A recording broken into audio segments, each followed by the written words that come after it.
우리 말씀 읽겠습니다. 사도행전 10장 9절 말씀부터 15절 그리고 34절과 35절입니다. 사도행전 10장 9절 말씀부터 15절 먼저 우리 한 절씩 읽겠습니다. 이튿날 그들이 길을 가다가 그 성에 가까이 갔을 그때에 베드로가 기도하려고 지붕에 올라가니 그 시각은 제6시더라. 그가 시장하여 먹고자 하매 사람들이 준비할 때 황홀한 중에 하늘이 열리며 한 그릇이 내려오는 것을 보니 큰 보자기 같고 내 귀를 메어 땅에 들이웠더라. 그 안에는 땅에 있는 각종 네 발 가진 짐승과 기는 것과 공중에 나는 것들이 있더라.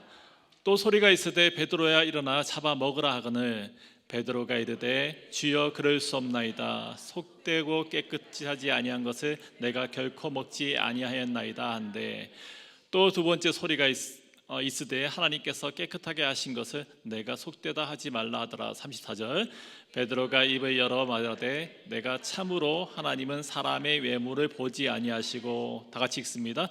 각 나라 중 하나님을 경외하며 의를 행하는 사람은 다 받으시는 줄 깨달았도다. 아멘. 오늘 말씀의 제목은 그때는 맞고 지금은 틀리다라는 제목을 달아보았습니다.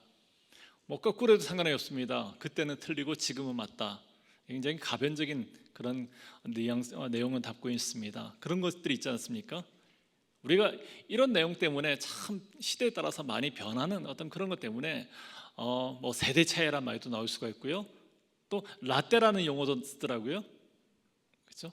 또 이제 더 심하면은 또 꼰대라는 표현도 쓰죠. 네, 그런 것들이 다 옛날에는 나는 이랬는데 그때는 맞았는데 지금은 아니래. 이런 의미에서 나온 그런 말들이 아닌가 싶습니다. 여성들이 입는 옷 중에 코르셋이랑 요즘에는 입지 않는 것 같은데 있죠. 코르셋. 네, 꽉 조여 매는. 근데 이 코르셋의 여성의 그 의복사를 보니까 1900년대 저 1차 세계대전 그 무렵에 이 코르셋을 입지 말자라는 운동이 일어났어요. 여성 해방, 여성 인권의 대표적인 상징으로 이 코르셋을 다 벗어 던지자라는 그 운동이 일어났다고요. 그런데 그 이전에 중세 때는 코르셋을 입자라는 운동이 일어났어요. 왜? 중세 때는 교회가 그 중세 카톨릭에 굉장히 힘을 발휘했잖아요. 그때는 금욕주의예요. 모든 걸 다 가려야 돼. 가리고 또 몸의 신체의 그 스타일이 드러나면 안 돼요. 그래서 코르셋 어떻게 그렇게 다 이렇게 목까지 옷을 채우는 옷을 입었는데 여성들이 반발이 난 거죠. 왜 이렇게 아름다움을 갖다 숨겨야 되냐? 코르셋을 입어야 되겠다. 입자라는 운동을 했다고요. 그러면 예전에는 그것이 맞았는데 또 이후에는 틀렸다. 이렇게 될 수 있죠. 우리가 신앙생활 할 때도 그런 것들을 많이 경험하지 않습니까? 내가 어렸을 때 교회는 이랬는데 지금은 저게 뭐지? 하는 그런 생각들이 들 때가 있죠. 저를 보면 그렇지 않습니까? 어디 목사가 양복도 안 입고 하다못해 가운도 안 입고 지금 설교를 하고 있네? 불편하신 분들이 있을 수가 있어요. 제가 처음 신학 공부할 때도 그랬어요. 가운을 무조건 입어야 돼. 목사 안수 받을 때는 가운을 맞춰야 되고 가운을 입고 또 설교하는 것이 보통이었어요. 근데 웬만하면 저는 지금은 가운을 안 입으려고 해요. 굉장히 비싸거든요. 가운 하나에. 근데 제가 굳이 집에 꽁꽁 숨겨놨으면 혹시 찾을까 봐. 그때는 맞고 지금은 틀리다라는 것들이 우리 생활이라든지 우리의 신앙생활에 다 배어져 있고요. 여러 가지 많은 예들이 있을 수가 있습니다. 오늘 본문 속에 베드로가 나와요. 베드로가 사실 그렇습니다. 그의 모습 속에 지금 드러나는 것은 옛 모습, 옛 생각, 어떤 그런 것들로 인한 갈등이 지금 말씀 속에 고스란히 녹아져 있다는 거죠. 그래서 오늘 말씀을 살펴보면서 정말 오늘 우리에게 어떤 말씀을 주기를 원하시는가, 내게 있는 어떤 그런 갈등은 있지는 않은가라고 한번 생각해보는 그런 시간이 되었으면 좋겠습니다. 주님은 제자들에게 예루살렘과 온 유대와 사마리아 땅끝까지 복음을 전하라는 그런 선교의 로드맵을 주셨습니다. 오늘 10장이잖아요. 이제까지 이 로드맵을 따라서 선교가 잘 진행되어 왔습니까? 성령이 임했죠. 그리고 교회가 세워졌어요. 6장에서 예루살렘 성도들, 참 아름다운 교회 성도들이었는데 이들에게 박해가 일어났어요. 그들이 뿔뿔이 막 흩어지기 시작했습니다. 8장에 가보니까 그렇게 흩어진 성도들 중에 빌립이라는 사마리아라는 곳에 가서 복음을 전하고 또 이디오페에서 온 네시에게 복음을 전했습니다. 그리고 그 다음은 어떻습니까? 사마리아와 그 다음은 땅끝까지잖아요. 땅끝까지 가야 되는데 제자들은 예수님의 그 명령의 말씀을 기억하고 있었을 것입니다. 하지만 제자들은 이방인에게 복음을 전하려고 그 시도조차 지금 하지 않고 있었습니다. 마음의 준비가 되지 않았던 거예요. 어떤 준비일까요? 그것은 그들 속에 오랫동안 배어져 있는 종교적인 인종적인 편견이에요. 어떤 편견일까요? 땅끝까지라는 것은 결국에는 이방 나라, 이방 백성들에게 복음을 전하라는 그런 의미가 아니겠습니까? 그런데 베드로를 비롯한 유대인들에게 이방인들은 부정한 존재였어요. 꺼림의 대상이었습니다. 성령의 임재를 경험하고 놀라운 역사들을 이루어낸 그런 베드로였지만은 그 역시도 몸에 배어져 있는 유대적인 그런 전통에 여전히 머물러 있었다라는 거죠. 선교는 해야 되겠는데 이들은 이 문제를 넘어서지 못하고 있는 겁니다.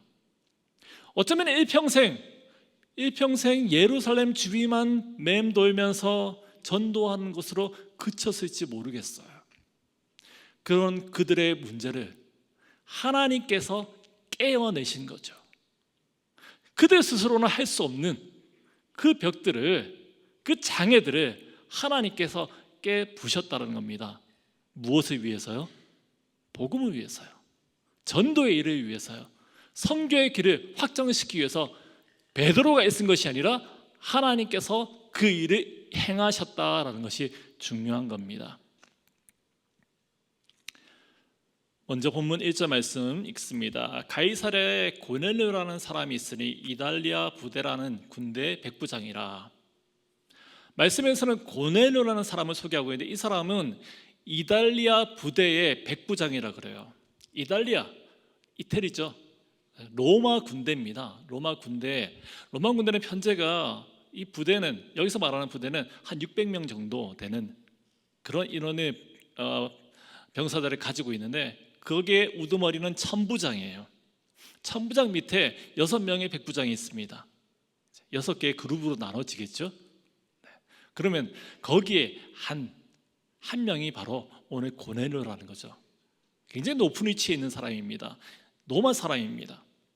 그런데 흥미로운 것은 이 고넬료가 로마 사람이고 또 권력도 가지고 있음에도 불구하고 피정복민, 유대의 종교인 하나님을 믿었다는 데 있습니다. 원래 로마는 다신교 국가거든요. 그런데 그 많은 신들을 다 제쳐놓고 하나님, 유일신인 하나님을 믿었다? 이 예사로운 일이 아니에요. 분명 하나님의 섭리하심이 있었을 줄 믿습니다.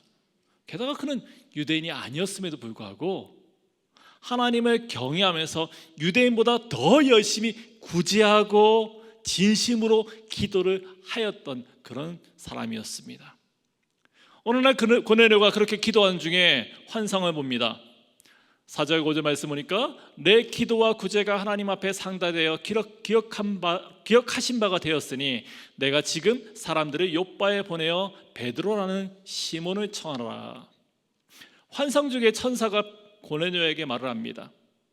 가서 욥바에 있는 베드로를 모시고 오라는 말입니다. 이게 쉽게 이해될 수 없는 말이에요. 고넬료는 분명 베드로가 누군지 잘 알고 있었을 겁니다. 그의 상관이 누구죠? 빌라도잖아요. 빌라도가 총독이거든요. 여기서 가이사랴에 있는 이달리아 부대라고 얘기하고 있는데 이 가이사랴에 총독의 관저가 있었어요. 그럼 총독 빌라도의 바로 직속 부하였는데, 그러면 베드로가 누군지 분명히 알았을 거 아니에요. 베드로가 섬겼던, 모셨던 스승 예수는 로마의 입장에서는 반역자예요. 중대한 범죄자예요. 그리고 그가 믿는 유대교 지도자들도 예수를 너무나 싫어했고 그들이 예수를 죽였다는 거 너무나도 잘 알고 있었을 것입니다. 그래서 이 고넬료는 유대교를 믿었기 때문에 예수를 믿지 않았다. 이건 분명한 사실이죠. 그런 그에게 하나님께서 베드로를 모셔오라는 거예요. 데려와서 모셔와서 그의 말을 들으라는 겁니다. 베드로가 어떤 얘기 하겠습니까? 메시아 예수에 대한 얘기하지 않겠어요? 복음을 이해하지 않겠습니까? 고넬료는 비록 로마 사람이지만 진심으로 유대교를 신앙하였고 유대인보다 더 열심히 율법대로 살았는데, 그렇게 율법을 지키는 것이 바르게 믿는 것이라고 믿고 그렇게 살았던 사람인데, 그에게 베드로를 청하여 그를 통해서 전해지는 말씀을 들으라는 것. 하나님 왜 그러세요? 내가 알고 있는 율법이 아니잖아요. 그렇게 저항할 수 있는 그런 내용이었을 것입니다. 7절과 8절입니다. 마침 말하던 천사가 떠나매 고넬료가 집안 하인 둘과 부하 가운데 경건한 사람 하나를 불러 이 일을 다 이루고 요바로 보내리라. 고넬료는 천사가 떠나가자마자 그의 말과 같이 세 사람을 요바로 보냅니다. 무엇을 보여주는 거예요?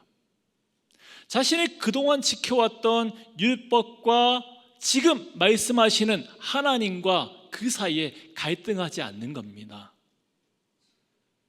하나님의 말씀에 따라 움직인 겁니다. 그의 신앙은 지금 말씀하신 하나님이 지금까지 본인이 붙들고 있던 그 율법을 주신 바로 그분이라는 사실을 믿었기 때문이에요. 율법이 먼저냐 하나님이 먼저? 당연히 하나님이죠. 그 사실을 고넬료는 그 사실에 있어서 의심이 없었다는 겁니다. 온전한 예배자가 누구인가요? 고넬료와 같이 하나님께 집중하는 존재입니다. 우리가 이렇게 예배 시간 하는데 오늘 뭐 드럼이 있니, 기타가 있니, 뭐 키보드 반주자가 어디 갔니, 이런 게 집중하는 것이 아니라 오늘 이 자리에 예배를 받으시는 분은 하나님이심을 우리가 기억하는 거죠. 그게 예배자예요. 하나님의 뜻에 순종하는 사람입니다. 신앙의 맞고 틀림을 정하는 그 존재가 누구인가요? 율법을 주신 이가 누구냐의 그 문제입니다. 바로 하나님인 줄 믿습니다. 본문 말씀에서는 고넬료와 함께 베드로도 환상을 보았다라고 기록하고 있습니다. 베드로가 보았던 환상은 부정하여서 먹을 수 없는 것들이 섞여 있는 것을 일어나서 잡아 먹으라라는 그런 말씀이었어요. 베드로는 3번씩이나 안 됩니다, 그럴 수 없습니다 라고 거부를 해요. 앞서 고넬료와는 좀 다르지 않습니까? 고넬료는 아니지요 한마디 안 했어요. 근데 베드로는 안 된다라는 거예요. 그리고 하나님 앞에 아는 척을 해요. 14절 말씀, 속되고 깨끗하지 아니한 것은 내가 결코 먹지 아니하겠나이다, 이런 뜻이죠. 하나님 그때 말씀하지 않으셨습니까? 이러한 것들은 먹으면 안 된다라고 하나님께서 말씀하셨는데 하나님께서 지금 잊어버린 거 아니세요? 저는 절대로 그렇게 할 수가 없어요. 이렇게 하나님께 저항하는 겁니다. 이 부분이 베드로가 지금 극복해야 될 신앙의 문제고요, 하나님께서 깨기를 원하시는 그런 그의 한계였습니다. 이방 사람 고넬료와 참 다른 거죠. 고넬료는 비록 유대인은 아니었을지라도 하나님 말씀이 임하였을 때 설령 그것에 동의할 수 없다 하더라도 하나님의 뜻이기에 순종하였습니다. 하지만 베드로는 그렇지 않았다라는 거죠. 하나님보다, 지금 보여지는 것은 하나님보다 자기가 가진 그 신념을 지금 앞세우고 있는 것입니다. 그런 베드로의 항변에 하나님은 내가 몰랐구나, 아차, 이렇게 하지 않아요. 15절 말씀, 하나님께서 깨끗하게 하신 것은 내가 속되다 하지 말라라고 하셨어요. 내가 받았으니 너 또한 받으라는 거죠. 그 부정하다, 부정하지 않다라고 분류하시고 규정하는 신분이 누구십니까? 하나님이세요. 하나님께서는 당신이 주신 그 율법을 부정하는 것이 아니에요. 그 율법을 주셨던 하나님께서 다시금 새롭게 하는 겁니다. 예수 그리스도를 통해서 율법의 시대는 끝이 났고요, 은혜의 시대가 시작되었기 때문입니다. 그래서 그 은혜의 관점으로 율법을 비롯해서 모든 것들을 봐야 된다는 거죠. 그런데 그것이 베드로에게는 너무나 어려운 일이었어요. 우리가 그동안 지켜왔던 소위 습관이라든지 세계관이라는 것, 이런 것들 바꾼다는 것이 얼마나 어렵습니까? 어제 아침에 우리 성도님 몇 분들과 모임을 가지면서 이런 얘기를 했어요. 어떤 분이 제 옆에 계셨던 분이 그런 거예요. 목사님을 잘 섬겨야지 복을 받는다. 어렸을 때 어머니한테 누누이 들었대요. 참, 열심히 좀 잘 섬겨주세요. 네. 그런데 어떻습니까? 하나님께서 그 마음을 보시고 또 복을 주시고 잘해 주실 겁니다. 그런데 목사를 잘 섬겨야지 복을 받지는 않아요. 성경에서 그런 말이 어디 있어요? 목사가 하는 말은 진리이기 때문에 그 말에 절대적으로 순종해야 된다? 성경에서 그런 말이 어디 있습니까? 때로는 목사가 자기 사심에서 자기의 생각 가운데 나오는 말, 잘못된 말들이 나올 수가 있죠. 그런데 그것이 진리인 줄 알고 받으면 안 된다라는 거죠. 그래서 뒤틀려진 기독교가 얼마나 많은 모습들이 우리 가운데 상처로 다가올 때가 많이 있습니까? 어떤 그런 우리 가운데 남아있는 소위 그런 약간 뒤틀려진 그런 모습들이 마치 진리인 것처럼, 전통인 것처럼 우리 가운데 영향을 끼치고 있는 것들이 많이 있지 않느냐라는 거죠. 그런 생각을 벗어버리는 거 참 어렵습니다. 예전에 제가 어렸을 때는 이 강단에 감히 아이들이 올라올 수가 없었어요. 이 강단 앞에는 늘 슬리퍼가 있었어요. 목사님만이 신을 수 있는 슬리퍼. 그래서 거기에 만약에 제가 어렸을 때 막 뭣도 모르고 목사 아들이지만은 강단에 올라가서 놀다가 권사님한테 엄청 혼난 적이 있거든요. 강단에는 정말 거룩한 우리 목사님만이 올라가는 거야. 하나님의 종만이 올라가는 거야. 그런 게 어디 있습니까?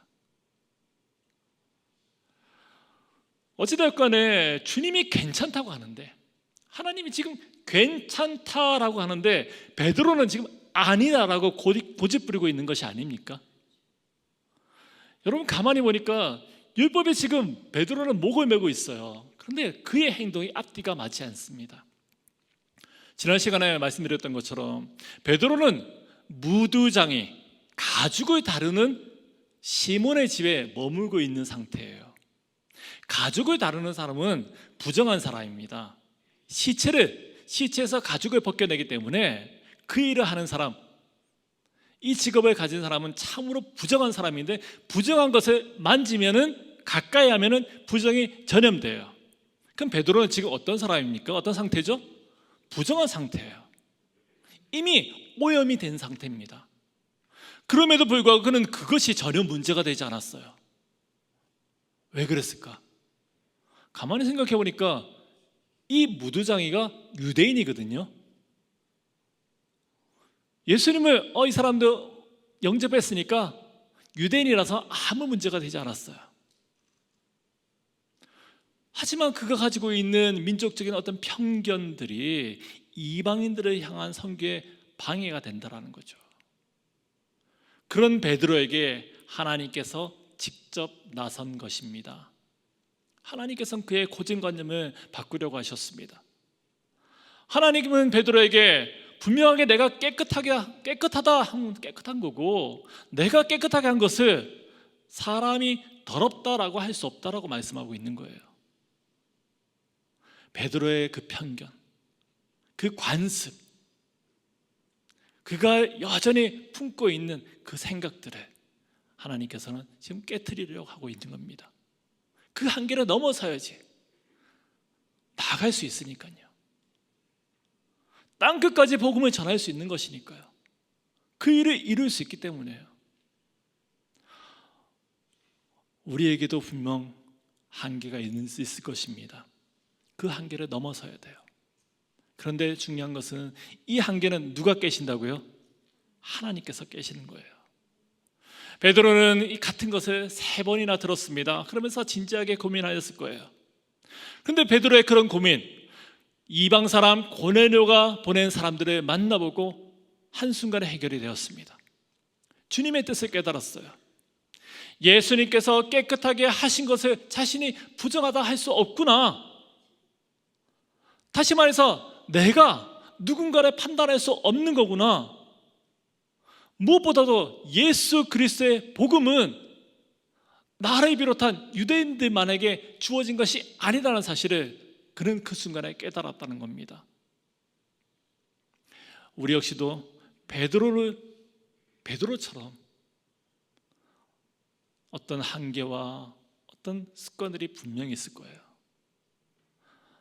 말씀을 배우고 신앙생활을 하면 할수록 이런 것들이 녹아지고 수정되어지고 성숙해 나가야 되는데 참 그것이 쉬운 일이 아니에요. 우리 이민자들은 하는 말이, 보통 하는 말이 있지 않습니까? 이민 온 그 시대에 우리의 생각이 머물러 있다고요. 70년대 이민을 왔으면 70년대 그 정치관에 고정되어 있죠.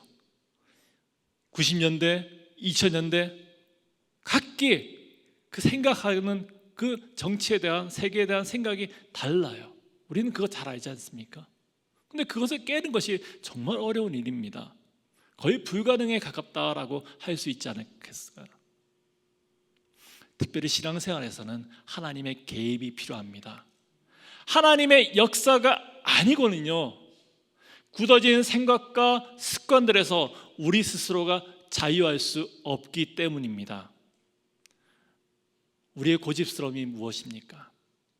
혹시 이런 것 때문에 누군가에게 상처가 되지는 않습니까? 또 스스로에게는 마땅히 경험하고 누려야 될 그 은혜를 풍성히 얻지 못하는 이유가 되지는 않습니까? 주님의 그 은혜의 빛이 우리의 못난 자아를, 우리의 완고한 심령을, 우리의 고집들을, 어설픈 지식과 관습들을 깨트려 주시고 부서뜨려 주셔서 풍성한 은혜 가운데 머물게 하여 달라라고 우리가 기도하기 원합니다. 복음 앞에 어떤 것도 자랑할 수 없어요. 복음 앞에 어떤 것도 앞세우지 않는 그런 순전한 믿음만이 우리에게 한량없는 은혜를 경험케 하여 주실 줄 믿습니다. 가로막지 말자고요. 깊은 고민에 빠져있던 베드로에게 고넬료가 보낸 사람들이 찾아왔습니다. 베드로는 그들에게 자신이 어떻게 찾아왔느냐라고 묻습니다. 사람들은 베드로에게 고넬료가 이런 환상 속에서 이런 말을 들었고 당신을 초청해서 말씀을 들으려고 한다라고 얘기를 해요. 그들의 말을 들은 베드로는 이제서야 아무런 언급도 하지 않고 그들과 함께 밤을 보내었다라고 말씀을 쓰고 있습니다. 부정한 것을 가까이 하지 않겠다라고 그렇게 강하게 외쳤던 베드로가 이방인들과 함께 지내는 거죠. 말씀을 기록한 누가는 이 부분을 자세하게 설명하지는 않지만 분명 베드로는 그 사람들과 밤새 대화하는 중에 하나님께서 자신에게 주셨던 그 환상의 의미를 깨달았을 것입니다. 그리고 율법에 대한 자신의 그 고집들을 다 내려놓았을 거예요. 내가 틀렸구나, 그렇게 인정한 거죠. 주님의 뜻을 깨닫고 순종하게 된 것입니다. 34절과 35절 우리 함께 있습니다. 베드로가 입을 열어 말하되 내가 참으로 하나님은 사람의 외모를 보지 아니하시고 각 나라 중 하나님을 경외하며 의를 행하는 사람은 다 받으시는 줄 깨달았도다. 아멘. 세상을 향한 하나님의 뜻이 바로 그거였어요. 하나님이 이미 고넬료를 허락하셨는데 베드로가 뭐라고 안 된다고 하겠어요? 하나님께서는 누구는 불결하고 누구는 깨끗하고 누구는 이래서 안 되고 저래서 안 되고 그런 인간적인 기준들을 완전하게 없애버리신 겁니다. 선교, 전도 골라서 하는 게 아니죠. 내 뜻에 맞는 사람만, 나한테 잘해주는 사람만 복음을 전해야 될 대상이 아니라는 겁니다. 우리에게 동일하게 주시는 말씀인지 믿습니다. 나를 주님께서 나에게 이 복음의 사명을 주셨어요. 그리고 나가 그 복음을 전하고 생명을 살리는 일에 애쓰라고 우리에게 말씀을 주셨습니다. 근데 우리는 혹시 너무 고르지 않아요? 여기는 너무 불편하고요, 더럽고요, 저 사람은 나한테 불편하고요, 너무 못됐고요, 이래서 안 되고 저래서 안 되고 여러 가지 우리 기준들을 제시하지 않아요? 다시 고넬료를 볼까요? 베드로가 도착했을 때 고넬료는 어떻게 그를 맞이합니까? 25절, 마침 베드로가 돌아올 때 고넬료가 맞아 발 앞에 엎드려 절하니. 고넬료가 베드로 앞에 엎드려서 절한 거예요. 여기서 쓰는 표현은 신 앞에 절을 하는 겁니다. 신 앞에, 또 위대한 어떤 통치자 앞에 절을 할 때 이 표현을 쓰는 거예요. 고넬료의 그 인격, 신앙적인 인격을 보여주는 대목입니다. 이런 고넬료의 행동에 대해서 베드로는 26절 말씀에서 베드로가 일으켜 이르되 일어나라, 나도 사람이다. 얼마나 가슴이 따뜻해지는 그런 광경입니까? 여러분들과 식사를 하면은 우리 전사님 아니고 우리 권사님하고 이렇게 가정에 가서 식사를 하면은 저는 절대 돈을 쓰면 안 되죠. 그렇죠, 하셨어요? 목사는 대접받는 존재가 아니에요. 네? 저도 사람이라고요. 저도 대접하고 섬길 수 있는 그런 저도 사람이란 거예요. 우리는 그런 오해 속에 있는 거예요. 존경의 대상이고 리스펙트를 할 수 있지만 그것을 갖다가 꼭 그분을 마치 하나님처럼 섬겨야 되는 대상으로 여기서는 안 된다라는 거죠. 고넬료는 베드로에게 왜 불렀는지 그 이유를 밝혀요. 33절 말씀 보니까 이제 우리는 주께서 당신에게 명하신 모든 것을 듣고자 하여 다 하나님 앞에 있나이다. 고넬료만 있는 게 아닙니다. 고넬료가 주변에 가족들 또 아끼는 사람들 다 불러 모았던 것 같아요. 그들이 지금 하나님 앞에 있다라고 얘기해요. 왜요? 베드로를 통해서 전해지는 그 말씀이 베드로가 아니고요, 베드로를 통해서 전해지는 그 말씀이 내게 주시는 하나님의 말씀으로 듣겠다라는 겁니다. 여러분, 이런 마음을 가진 그런 사람들에게 이 말씀은 능력이 되는 줄 믿습니다. 말씀을 들어야지 영적인 그 한계를 넘어서고 우리에게도 분명히 있는 그런 장애를 깨뜨릴 수가 있는 겁니다. 이런 자세를 가지고 예배에 임하는 이들에게 예배는 은혜의 장이 될 수밖에 없는 거죠. 감사가 회복되고 찬양이 터져나오고 감격을 맛보게 되는 줄 믿습니다. 고넬료는 지금 말씀에 대한 간절한 사모함을 가지고 있는 겁니다. 너무 하나님의 말씀을 듣고 싶어서요, 하나님께서 베드로를 통해서 말씀하신 그 모든 것을 듣고 싶어서 기다렸다는 겁니다. 준비된 마음이죠. 많이 기도하고 어떤 말씀이 들려도 순종할 준비가 되어 있는 그런 마음입니다. 말씀이 더 알고 싶어요. 아직 모르는 부분이 너무나 많기 때문에 더 알고 싶어요.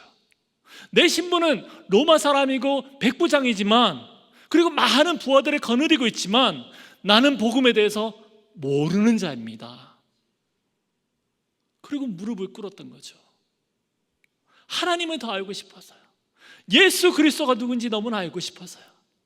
예수 그리스도가 생명이라 그러는데 그를 통해서 구원이 일어났다 그러는데 나는 그것이 알고 싶다라는 거예요. 여러분, 우리에게도 고넬료와 같은 그런 사모하고 준비된 마음이 있기를 원합니다. 오늘은 어떤 말씀이 내게 임할까라는 기대하는 마음이죠. 이것이 하나님의 뜻을 쫓아서 이 땅에서 하나님의 자녀로 살아갈 수 있는 그 첫 번째 시작이 되는 줄 믿습니다. 우리의 좁고 편협하고 또 우리의 고집스러운 그 모든 것들을 깨어부수고 기도의 문이 열리고 성교하는 존재로서 사람을 살리고 또 막힌 담을 헐어내고 화해와 화평과 위로와 평강을 전하는 그런 존재로 살아갈 수 있는 그 시작이 되는 줄 믿습니다. 주일이 되면 어떤 의무감 때문에 마지못해 앉아있는 이들에게 하나님 말씀이 들려질 수가 없어요. 사모하는 이들에게 하나님 말씀은 역사하는 법입니다.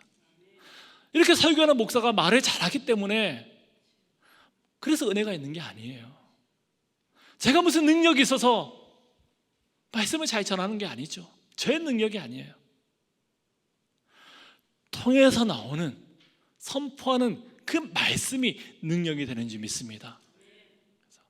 그것을 들어야지. 사모하는 가운데 그리스도를 닮은 인격으로 성장해 나갈 수 있는 줄 믿습니다. 베드로 스스로는 안 됐잖아요. 그는 절대 자기가 가지고 있는 나는 유대인이야, 나는 율법을 잘 지키고 있어, 나는 이방인하고 절대 가까이 할 수 없어, 저 부정한 인간들, 그런 마음을 갖다가 그 스스로는 절대 깰 수가 없었어요.